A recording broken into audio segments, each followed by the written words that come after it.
میں آپ کے اس سوال کا جواب دینے سے پہلے کہ پاکستان کے آئین میں اقلیتوں کو کس قدر حقوق حاصل ہیں اس کا یہ جواب میں آپ کو اس کے بعد دوں گا. میں تھوڑا سا یہ اس کے بارے میں بتانا چاہوں کہ جو ڈاکیومنٹری ہے یہ میری بھی نظر سے گزری BBC کی. میں سمجھتا ہوں کہ بڑا فیمس ادارہ ہے اور کریڈیبل ادارہ سمجھا جاتا ہے اس کو، لیکن کچھ عرصہ سے ہم یہ دیکھتے آئے ہیں کہ خاص طور پہ اقلیتوں کے حقوق کے حوالے سے یہ جو ادارہ ہے یہ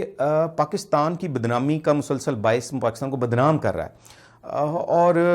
یہ مس لیڈنگ فیکٹس جو ہیں وہ ان کو پیش کرتا رہا ہے، اور خاص طور پہ احمدیہ کمیونٹی کو لے کے. تو میں سمجھتا ہوں کہ کنسرن ڈپارٹمنٹ سے جو ہے وہ ان کو اور کنسرن لوگوں سے ضرور، جن کا ذکر کیا گیا مذہبی طبقہ اور دیگر جو ایسے لوگ جو کہ اینٹی احمدیہ موومنٹس چلاتے ہیں، ان سے بھی ان کو اس میں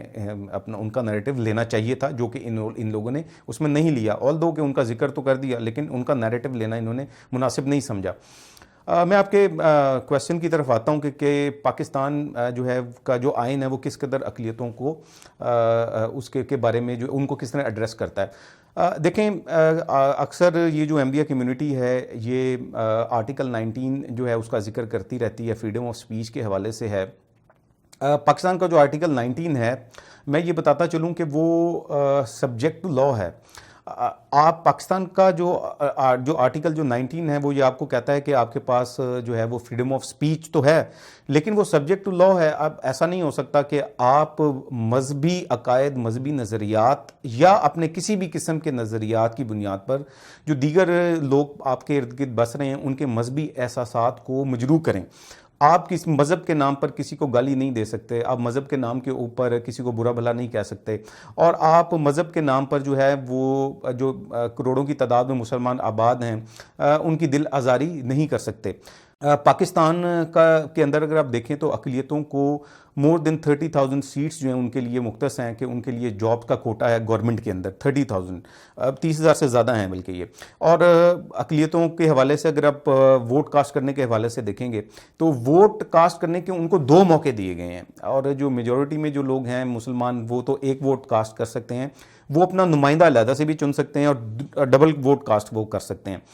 اور 3rd نمبر کے اوپر اگر آپ دیکھیں کہ ان کو تمام تر سرکاری اداروں کے اندر اور پرائیویٹ اداروں کے اندر تمام تر سہولیات موجود ہیں، کوئی کسی قسم کی کوئی روک ٹوک جو ہے وہ بالکل نہیں ہے. اب سوال یہ پیدا ہوتا ہے کہ یہاں پہ جو دیگر اقلیتیں یہاں پہ آباد ہیں، جن میں ہندو ہیں، سکھس ہیں اور بہائی ہیں اور دیگر اور بھی لوگ جو کمیونٹیز ہیں، ان کو تو کوئی پرابلم یہاں پہ نہیں ہے، اور انہوں نے تو کبھی اس قسم کے ان کے گلے اور شکوے ہمارے سامنے نہیں آئے. اور لیکن ایسا کیا ہے کہ آئے دن یہ جو قادیانی کمیونٹی کے ممبرز ہیں اور قادیانی جماعت ہے، یہ پاکستان کے حوالے سے یہ اس قسم کے جو پروپیگنڈا ہے وہ کیوں کرتے رہتے ہیں. تو اس کے اگر آپ بیک گراؤنڈ پہ جائیں گے تو اصل میں بات یہ ہے کہ اسی نشریاتی ادارے کو انٹرویو دیتے ہوئے پاکستان کے اندر قادیانی جماعت کے جو سپوکس پرسن جو تھے سلیم الدین صاحب، انہوں نے اسی ادارے کو انٹرویو دیتے ہوئے کہا تھا کہ ہم پاکستان میں درج اپنی آئینی حیثیت کو تسلیم نہیں کرتے. یعنی آئین ان کو جو وہ ہے نان مسلم جو ہے وہ کنسیڈر کرتا ہے، اس میں درج ہے کہ یہ ایک غیر مسلم اقلیت ہیں قادیانی جو ہیں. تو انہوں نے کہا کہ ہم آئین میں دی گئی اپنی جو حیثیت ہے اس کو بطور غیر مسلم اس کو ہم نہیں مانتے. اب سوال یہ پیدا ہوتا ہے کہ اگر وہ پاکستان کے کانسٹیٹیوشن کو نہیں مانتے، اس میں اپنی حیثیت کو تسلیم نہیں کرتے، تو وہ کن حقوق کا مطالبہ کرتے ہیں؟ جب وہ اپنی حیثیت کو تسلیم نہیں کریں گے تو پرابلم یہاں سے شروع ہوتی ہے. جہاں تک قادیانیوں سے متعلق یہ جو آئین میں جو امینڈمنٹ کی گئی ہے اس کا جو ہے یہ دیکھیں، اس کے اندر اگر آپ دیکھیں گے 1974 میں ان کو پورا موقع دیا گیا، وہاں پہ بلایا گیا اور یہ اس پوری کارروائی کا حصہ رہے اور اس میں پوری تیاری کے ساتھ آئے، پوری ٹیم کے ساتھ آئے، لیگل ٹیم کے ساتھ آئے. اگر ان لوگوں نے اس کا فیصلہ تسلیم نہیں کرنا تھا، اور آج اگر یہ کہہ رہے ہیں کہ ہم آئین کو نہیں مانتے، اگر اس کا فیصلہ تسلیم نہیں کرنا تھا تو یہ اس پارلیمنٹ میں اس بحث کا حصہ کیوں بنے؟ انہوں نے اس وقت یہ کیوں کہا،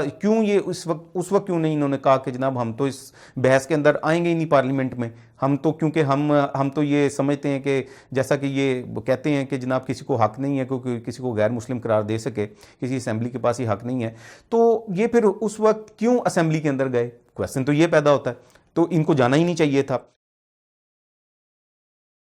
جی آپ کا یہ سوال جو ہے یہ بہت امپورٹنٹ ہے کہ ایسی کیا وجہ ہے کہ اگر یہاں پہ تمام تر آئین بھی تحفظ دے رہا ہے، احمدیہ کمیونٹی کے لوگوں کو کاروبار کے بھی یکساں مواقع فراہم ہیں، تو پھر کیا وجہ ہے کہ پھر احمدیہ کمیونٹی کے لوگ جو ہیں پاکستان سے ہجرت کریں؟ اور اس ڈاکیومنٹری میں بھی یہی کہا گیا۔ میں آپ کو ایک جرمنی کا نشریاتی ادارہ ہے بڑا مشہور DW، میں اس کچھ مہینوں قبل اس کی آپ کو ایک رپورٹ بتاتا چلوں، ذکر کرتا چلوں۔ اس کے اندر یہ کہا گیا